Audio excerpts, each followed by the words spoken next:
কোরআন কারীমের মধ্যে 114টা সূরা আছে। এই 114টা সূরারই আলাদা আলাদা নাম আছে। আছে কিনা? আপনাদের নাম আছে কিনা? এখানে নামবিহীন কে আছেন? হাত তুলে দেখান তো। কারো নাম নাই এমন কেউ আছেন? আপনাদের প্রত্যেকের নাম আছে। এই আসবাবপত্র যা কিছু আছে এই প্রত্যেকটি বস্তুর আলাদা আলাদা নাম আছে কিনা? শুধু এইটার কোনো নাম নাই? আছে, মাশাআল্লাহ। কিন্তু একটা মজার কথা হলো এটাই, কোরআন কারীমের মধ্যে যে আয়াতগুলো যে সূরাগুলির নাম আছে, ওই সূরাগুলির নামকরণ করা হয়েছে বিশেষ করে ওই সূরাগুলির একটা অক্ষরকে কেন্দ্র করে, একটা শব্দকে কেন্দ্র করে। আমি তাড়াতাড়ি বলি সামনের কথাগুলি বলার জন্য। যেমন কুল আউযু বিরাব্বিন নাস, এই নাস শব্দের নামে নামকরণ করা হয়েছে সূরাতুন নাস। কুল আউযু বিরাব্বিল ফালাক, এই ফালাক শব্দের নামে নামকরণ করা হয়েছে সূরাতুল ফালাক। যেমন তাব্বাত ইয়াদা আবি লাহাবি ওয়া তাব, এই লাহাব শব্দের নামে নামকরণ করা হয়েছে সূরাতুল লাহাব। যেমন ইযা জাআ নাসরুল্লাহি ওয়াল ফাত, এই নাসর শব্দের নামে নামকরণ করা হয়েছে সূরাতুন নাসর। যেমন কুলিয়া আইয়ুহাল কাফিরুন, এই কাফিরুন শব্দের নামে নামকরণ করা হয়েছে সূরাতুল কাফিরুন। যেমন ইন্না আতাইনাকাল কাউসার, এই কাউসার নামে নামকরণ করা হয়েছে সূরাতুল কাউসার। না রে বাবা না, আর উদাহরণ দেওয়ার দরকার নাই, আশা করি এটা বুঝে আসছে। প্রত্যেকটি শব্দের নামে অক্ষরকে কেন্দ্র করে, শব্দ কেন্দ্র করে সূরার নামকরণ করা হয়েছে। যেমন নাম আছে ইয়াসিন, নাম আছে আর রহমান, ওগুলি শুরুতেই আছে। নাম আছে কফ, হামিম, আলিফ লাম মিম র, এগুলির না। এই কফ সূরা, কফের নামে সূরা আছে। নুন, নুনের নামে সূরা আছে। আর কথা বা নুন নাম সূরা নাই, সূরা কলমের নামে সূরা আছে। যাই হোক, আমি যেটা বুঝাইতে চাচ্ছিলাম, 114টি সূরা আছে। কতটি সূরা? কোরআন কারীমের মধ্যে 114টি সূরা আছে। এই 114টি সূরার মধ্যে 2টা সূরা বাদ দিলে কয়টা সূরা? কথা বলেন না। 2টা সূরা বাদ দিলে 112টা সূরা আছে। এই 112টা সূরার নামকরণ করা হয়েছে ওই সূরাটার ভিতর থেকে বিশেষ একটা শব্দকে কেন্দ্র করে। কি কেন্দ্র করে? বিশেষ শব্দ বা অক্ষরকে কেন্দ্র করে কি করা হয়েছে? নামকরণ করা হয়েছে। কয়টা সূরা ছাড়া? এক, সূরাতুল ফাতিহা। আলহামদুলিল্লাহি রাব্বিল আলামিন আর রহমানির রহিম মালিকি ইয়াউমিদ্দিন পড়তে থাকেন, পড়তে পারবেন বটে, কিন্তু ফাতিহা শব্দটি এই সূরার মধ্যে নাই। কি বলছি বলেন? আলহামদুলিল্লাহ সূরার মধ্যে কি শব্দ নাই? আরেকটি সূরার নাম আছে সূরাতুল ইখলাস। কুল হুয়াল্লাহু আহাদ আল্লাহুস সামাদ লাম ইয়ালিদ ওয়া লাম ইউলাদ ওয়া লাম ইয়াকুল লাহু কুফুয়ান আহাদ। এই সূরাটার যে নাম, এই নাম শব্দটি এই সূরার মধ্যে নাই। নাই কেন? তার আলাদা একটু ব্যাখ্যা আছে, তাফসীর কিতাবের মধ্যে খুঁজলে পাওয়া যায়। আমি এই ছোটখাটো ব্যাখ্যা আর বিশ্লেষণ করে সময় নষ্ট করতে চাই না। আমার মজার কথা হলো এটাই, বুঝাবার কথা হলো এটাই যে সূরাতুল ইখলাস এমন একটা শব্দ, এমন একটা বাক্য, এই বাক্যটার উপরে ভিত্তি করে আপনার জীবনের সকল ইবাদত আল্লাহর দরবারে কবুল হয়। ইখলাস এটা এমন একটা দামি শব্দ।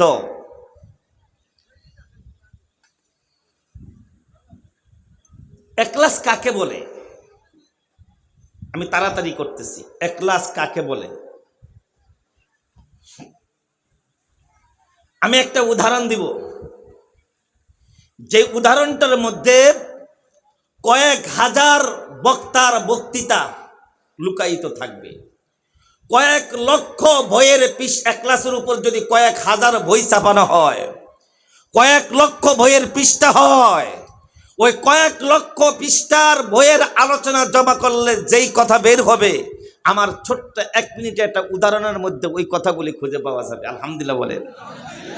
কয়েক হাজার রাত আর দিনকার আলোচনা যদি এক জায়গায় জমা করা হয়, এখলাসের উপর যদি কথা বলা হয়, একটা উদাহরণ দিলে, যে উদাহরণটা এখন দিব, এটার মধ্যে সমস্ত আলোচনাগুলি লুকায়িত। এই জন্য বলছি, যেহেতু এখলাসের উপর আর ব্যাখ্যা গভীর আলোচনাতে যাব না, সেহেতু এই এখলাসের এই উদাহরণটা আপনাদের জন্য যথেষ্ট থাকবে। এবার শোনার আগে অনুরোধ করব, আপনারা আমার দিকে তাকান।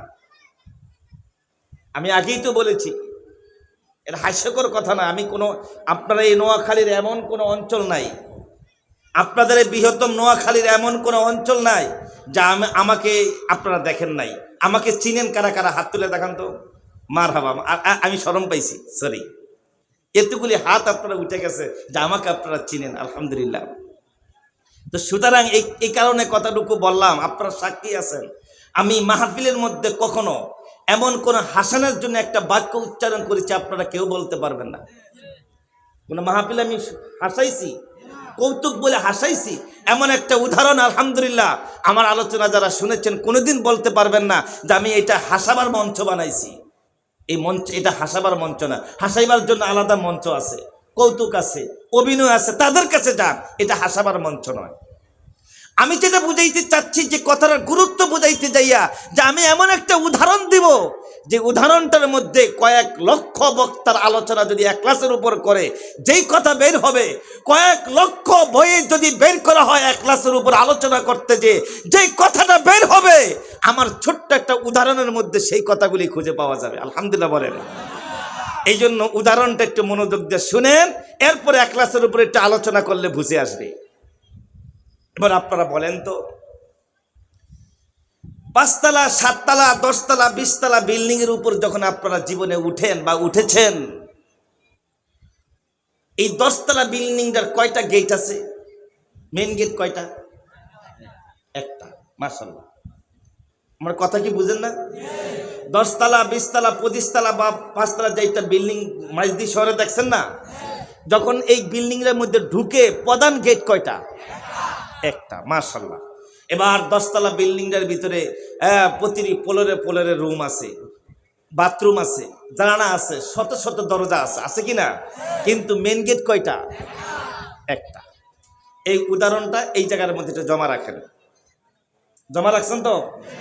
এবার আসুন, ইবাদত কত প্রকার? অনেক প্রকার। নামাজ, রোজা, হজ, জাকাত, ফিতরা, সাদকা, কোরবানি ইত্যাদি, এগুলি ইবাদতের প্রকারভেদ। বলেন, এগুলি কি? বুঝেন না কথাটা? নামাজ, রোজা, হজ, জাকাত, ফিতরা, সাদকা, কোরবানি ইত্যাদি, এগুলি হচ্ছে ইবাদতের কি? প্রকারভেদ। ইবাদতের স্তর কি? ফরজ, ওয়াজিব, সুন্নতে মুআক্কাদা, সুন্নতে জায়েদা, নফল, মুস্তাহাব, এটা হচ্ছে কি? এটা হচ্ছে কি স্তর? বলেন, আমি আমার হাতের দিকে তাকান। ইবাদতের প্রকারভেদ: নামাজ, রোজা, হজ, জাকাত, ফিতরা, সাদকা, কুরবানি ইত্যাদি, এগুলি হচ্ছে ইবাদতের প্রকারভেদ। আর ইবাদতের স্তর: ফরজ, ওয়াজিব, সুন্নতে মুআক্কাদা, সুন্নতে জায়েদা, নফল, মুস্তাহাব, এগুলি হচ্ছে ইবাদতের স্তর। এগুলি কি বলেন? ইবাদতের স্তর। এবার চলে আসি মূল পর্বে। আপনি আপনার জীবনে যত প্রকারের ইবাদত করেছেন, আমার হাতের দিকে তাকান। আপনি আপনার জীবনে যত প্রকারের ইবাদত করেছেন, আপনি আপনার লাইফে যত স্তরের ইবাদত করেছেন, সমস্ত প্রকারের ইবাদত, সমস্ত স্তরের ইবাদত আল্লাহর দরবারে যেই রাস্তা দিয়ে কবুল হয়, ওই রাস্তার মধ্যে একটা মেন গেট আছে। কি বলছি বলেন? একটা মেন গেট আছে। এই ইবাদতগুলো আল্লাহর দরবারে কি, যে রাস্তা দিয়া যাবে, যে রাস্তা দিয়ে কবুল হবে, ওই রাস্তার মধ্যে আল্লাহর পক্ষ থেকে একটা মেন গেট আছে। এই মেন গেটটার নামই হলো ইখলাস। আমি কি বুঝাইতে পারছি? কি বলছি বলেন? যত প্রকারের ইবাদত আপনি করেন,